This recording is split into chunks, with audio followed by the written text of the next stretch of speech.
Hey folks, we've had our Shark Navigator vacuum for a little over a year, and the brush stopped working when it's going over carpet. The head stops occasionally. It'll start back up once you wiggle it. It's intermittent, so as you push one direction, the brush roller will cut in and out, and it really makes vacuuming difficult. So we're going to see if we can take a look at it. You see how the power comes to the roller head. You have to push this black button, and when you push that black button you can just lift off and the whole head comes off, and you can see the electrical connection to the motor. It is difficult to see, but I can see a significant amount of discoloration on these two pins that are the electrical connection for the motor that drives the brushes. The sockets themselves don't look like there's very good compression of the pins, and so I've probably lost some compression just from the head wiggling around and starting to get intermittent. And once it starts to get intermittent, you're going to continue to arc. That's going to exacerbate the problem until it keeps getting worse and worse, and that's about where we are now. It used to just be intermittent for a little while. Now it's really difficult to vacuum the floor. We need to do a little cleaning and then figure out a way to make sure that those connections don't go intermittent.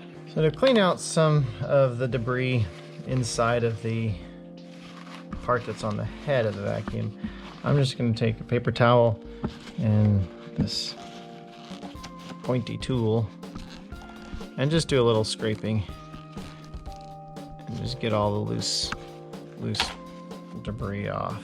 Pretty sure this is the problem if I'm getting this much debris off of what should be an electrical connection. There's a good amount of junk on that.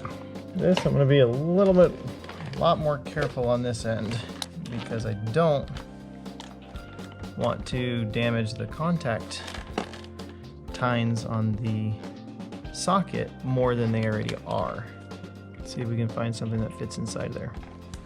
Alright, so here's what I found in the garage. It's a metal support structure for a windshield wiper. I'm just going to put a little paper towel on the end of this metal piece. You can see I'm getting quite a lot of debris out. That should not be in an electrical connection. Alright, so I've cleaned off the contacts as best I can, both on the motor head and as best as I can, which is very hard to do inside of the socket on the vacuum cleaner itself.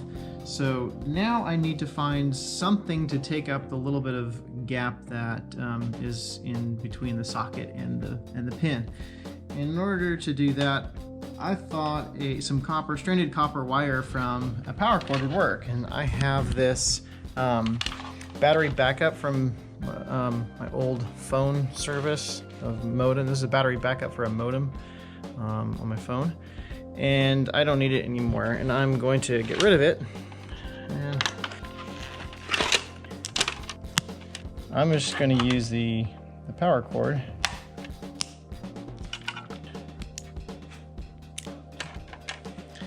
And there is a portion of stranded copper wire. And I only need probably about 3/4 of an inch. And then I will fold that 3/4 of an inch in half and shove it right into the socket, and that will take up some of the extra space. I'm going to twist it together just at the middle a little bit, just so that it holds together while I insert it into the socket. Now I can just take this and press it right in. I don't even have to put it in all the way, but I have to make sure that it's not going to short to the other connection. So I'm going to make sure that's inserted as far in as I can. And if there is any excess, then I'll need to clip it.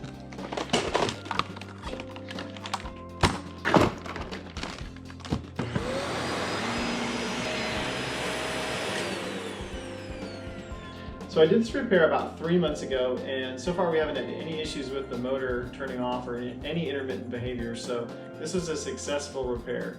And if you guys have a vacuum cleaner like this, or even a different one that is out of warranty and you need to get that intermittent head problem fixed, hopefully this can solve your problem. So please subscribe and check out some of the other videos I have on my channel, and we'll see you next time. Thanks.